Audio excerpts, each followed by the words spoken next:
In 2010, Snickers launched a new campaign with a Super Bowl ad in the US, and it was an instant success. It not only rejuvenated the brand, but it became a global platform, activated in more than 70 countries worldwide. Shut up, Mom! You must be supermodels. What do you model, gloves? Sweetheart, I left my phone in... I'm having phone issues. Bye. Pete. Come on, man. What? We said pantyhose, right? Zip it, shrimpy. Can you feel that? That's not what your girlfriend said. Baby. Whoa. That's not quite. Eat a Snickers. Better? Better. Yeah, I got it. What the hell is it? Hey guys, we're at the hole. Oh, the Snickers hole. It's working. It's won many awards, including 47 Cannes Lions, and it catapulted Snickers from the #7 bar brand to the #1 bar brand worldwide. You're Not You When You're Hungry has been called the greatest global advertising campaign of all time, and it all started the day we fired BBDO. That's right, Snickers fired us. Back in the mid-2000s, the brand had lost its way, and we were kind of part of the problem. We were doing work that was too bro-y, like vertically bro-y. That was the target, but Snickers is a horizontal brand, and we kind of left out everybody else. Snickers isn't just a brand for teen guys, it's a brand that everyone loves. So what we needed was a big global campaign idea, an idea that was universal, that was going to remind everyone just how good a Snickers bar can be. So a few years later, the brand gave us another chance, and this time we had learned our lesson. We definitely were going to get it right this time. We were going to make Snickers relevant again, with a big global campaign that appealed to a much broader audience. To do that, we chose to return to a product truth that Snickers had always stood for: hunger satisfaction. Snickers satisfies you. Nothing satisfies like Snickers. It's a good solid snack. So that was the brief. It was October 2009. We found out the clients had purchased a 30-second ad in the upcoming Super Bowl. We really had no time at all. You don't always get a brief where the problem the product solves is so real and relatable. So hunger was a nice place to start. We explored a lot of ways into it, and one of the ways we landed on was this idea that when you're hungry, your personality changes. Some people became short-tempered, others became lightheaded and loopy. So as we were talking about how to bring this idea to life in a Super Bowl spot, we thought about celebrities and realized how many celebrities actually embodied the traits of hungry people. You had your divas, your hotheads, and of course there was nothing new about using celebrities on Super Bowl, but usually they're used in a more aspirational way. So we thought it would be interesting to kind of flip that and use these people to represent the negative. So we started writing scripts where we had specific celebrities representing the alter egos of hungry people. And we thought the juxtaposition of seeing these larger than life people in these mundane scenes with random dudes had potential to be pretty funny.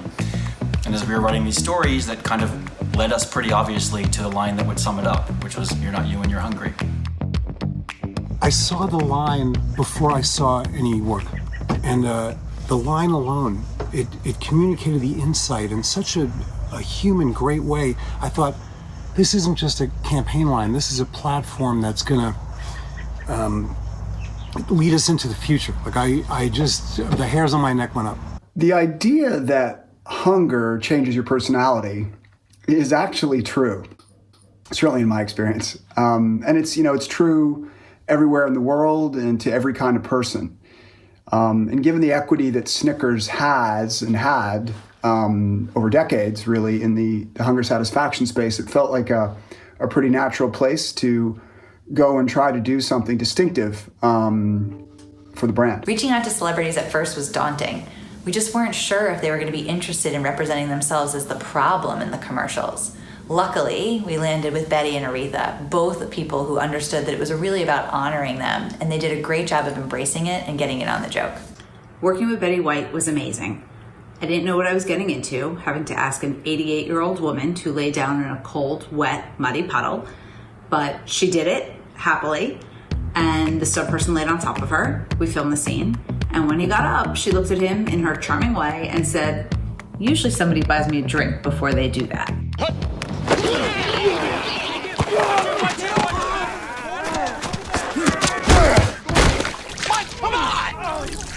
Mike, what is your deal, man? Oh, come on, man. You've been riding me all day. Mike, you're playing like Betty White out there. That's not what your girlfriend said. Baby. Whoa. Eat a Snickers. Better? Better.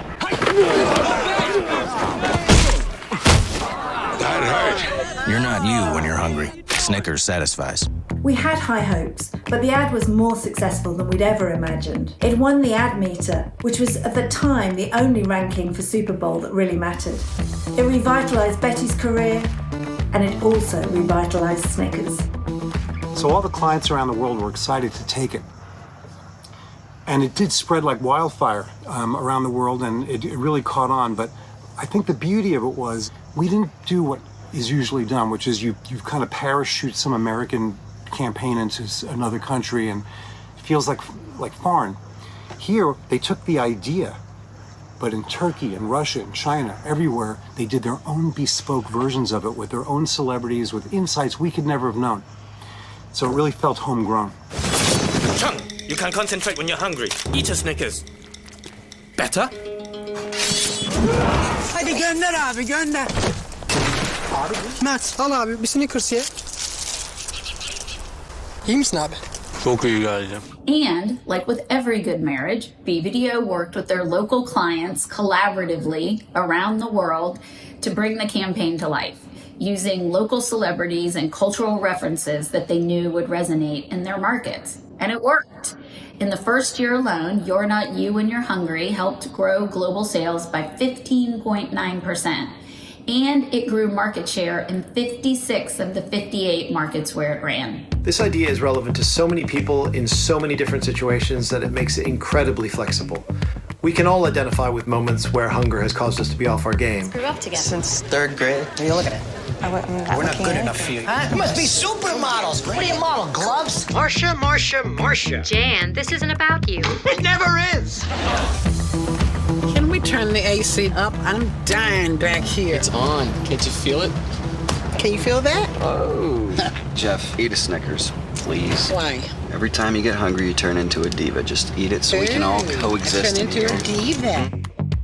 And this allows us to create work that makes the brand relevant and top of mind in an almost limitless number of occasions. One strength of the idea is its simplicity, and it was really easy for consumers to pick up on it.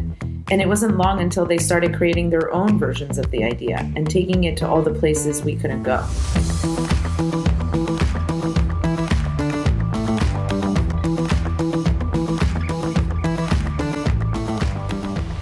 Feel better? Yeah. So we started with a great global TV campaign, but we knew we had this platform. And what's great about a platform is it's bendy and stretchy enough to go wherever the world needs it to as new things are introduced and new things reveal themselves. So technologies came that we couldn't have fathomed when we first did the campaign, but the campaign was able to embrace and go with it. At the time, we didn't have the big budgets to produce TV in the UK. So we were forced to come up with a new and less traditional way of introducing You're Not You into our market. So we looked at a place that hadn't been looked at before and a place that marketeers hadn't been into, and that place was celebrity Twitter. We managed to get some of the UK's biggest celebrities to post tweets that were completely out of character, and then later reveal that they just weren't themselves and all they needed was a Snickers. Come to something when Katie Price's tweets make more sense on the economy than the Labour front bench. On a budget of £85,000, it got £850,000 worth of attention for the brand. So the lesson there is that as these new technologies are being introduced, most people just do cut downs or versions of the TV. But since we weren't dependent on any TV execution because it was a platform, we were able to take each technology and do something unique for it. On Google, we bought misspelled search words to reach hungry people every time they made a spelling mistake, to remind them you can't spell when you're hungry. We worked with Google to create an algorithm of common misspellings of their top 500 search terms and reached over 500,000 people in 2 days. On On Twitch, we showed gamers what they were like when they were hungry during a live stream. Snickers partnered up with Trump SC, Serious Gaming, and Dingle Derper, some of the most popular gamers on Twitch. As they got hungry, they started making mistakes. Whoa, what's that? No! Oh my God. How did you miss that? And the hungrier they got, the more they morphed into different characters. I'm not acting weird. I'm completely fine. Unbelievable. The Twitch community knew something was up. Then they ate a Snickers hunger bar and went back to being themselves. We put symptoms on packs so friends could call each other out. And in Brazil, we had one of the biggest stars on the national soccer team support Argentina. And it blew up the internet with WTF Ronaldo until it was revealed that he was hungry and he was not himself, and the Snickers sorted him out.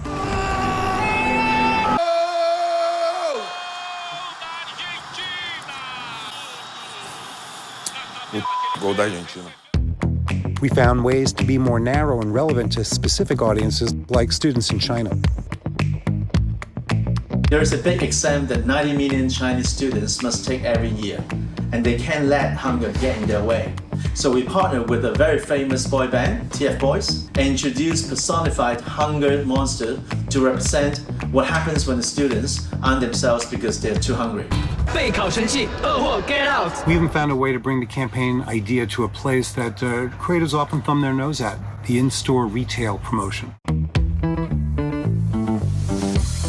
We turned a traditional in-store brief into a world-first, real-time, digital campaign that converted online behaviours into offline sales called the Hunger Rhythm, an algorithm that monitored the mood of the internet and adjusted the price of Snickers accordingly. Built on a 3,000-word lexicon from MIT, the Hunger Rhythm analysed over 14,000 posts and updated the price of Snickers over 140 times a day across all 7-Eleven stores. So the angrier the internet, the cheaper the Snickers. It grew sales for Snickers by over 67% and has been successfully rolled out around the world. Australia, get angry. Let's get those things down to 3 cents. That is the best thing ever. Even within the film work, we always find ways to evolve and adapt to keep the thing fresh. We did a deep fake of an old Brady Bunch episode before there was even a word deep fake. Marsha, eat a Snickers. Why? You get a little hostile when you're hungry.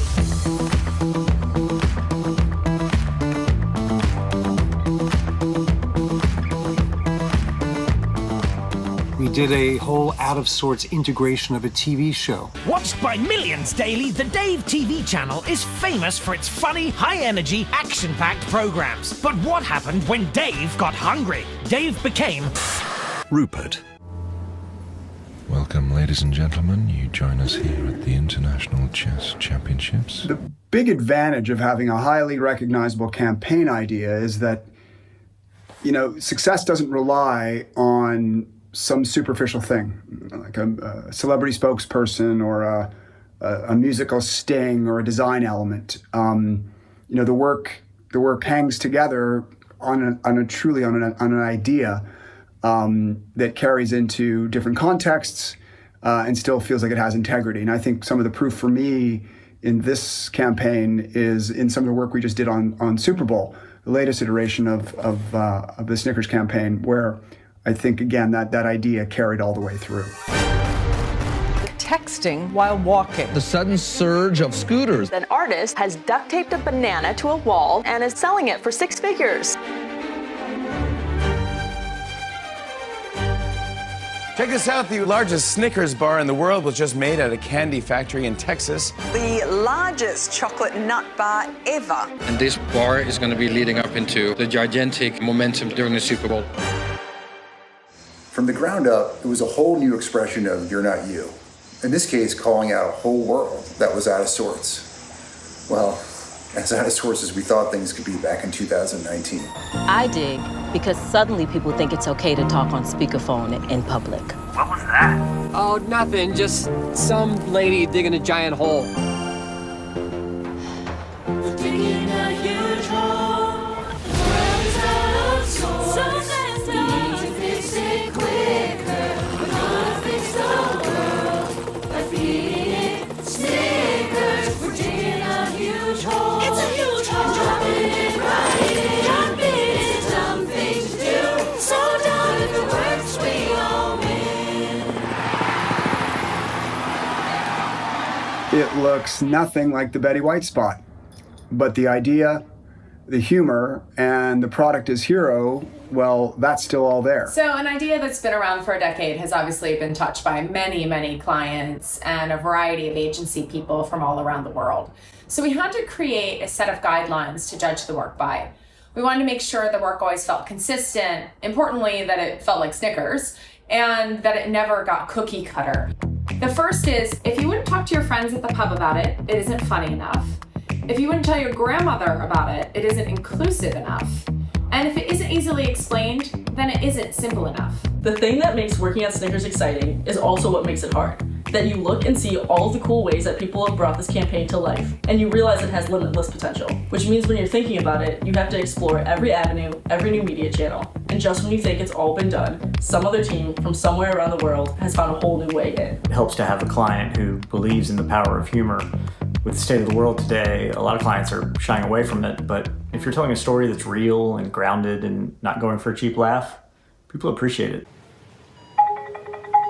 I have to take a little pinch. Sweetheart, Hi, I left honey, my phone you're in. totally out of Wi-Fi. I'm having phone Pick up issues. some way. Bye. Am I on speaker? The important thing is that we're going to make you better. Okay, here's how to make butter. Pour 2/3 cup cold heavy cream into a 1. Are we on yet? Oh.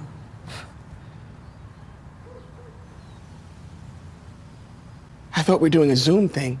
So my biggest lesson so far from the success of You're Not You is that the best work out there isn't limited by language or trends or culture. It stands the test of time because it unites a universal human insight with an enduring product truth. And an idea like that can work in any country, it can work in any language, it can adapt to changing media habits, to different buying behaviors, to whatever budget the client wants to throw at us. It's what truly makes it limitless and be able to extend way into the future. The most important takeaway for me, a big global campaign doesn't have to be a one-size-fits-all kind of deal. If the idea is universal and big enough, you can activate it locally to be relevant and funny to all kinds of different audiences. I guess what I want to leave people with is this. When you are given the gift of a great creative idea that works, commit to it. The evidence that we've seen on Snickers and on many other campaigns, as you all have, is that when you stick with a great idea, as I say, commit to it, invest in it over time. And I think that's key. Invest in it on a regular, repeatable basis. Your odds of success are increased exponentially, and the chance of long-term impact and growth are multiplied. And that was certainly our experience on Snickers.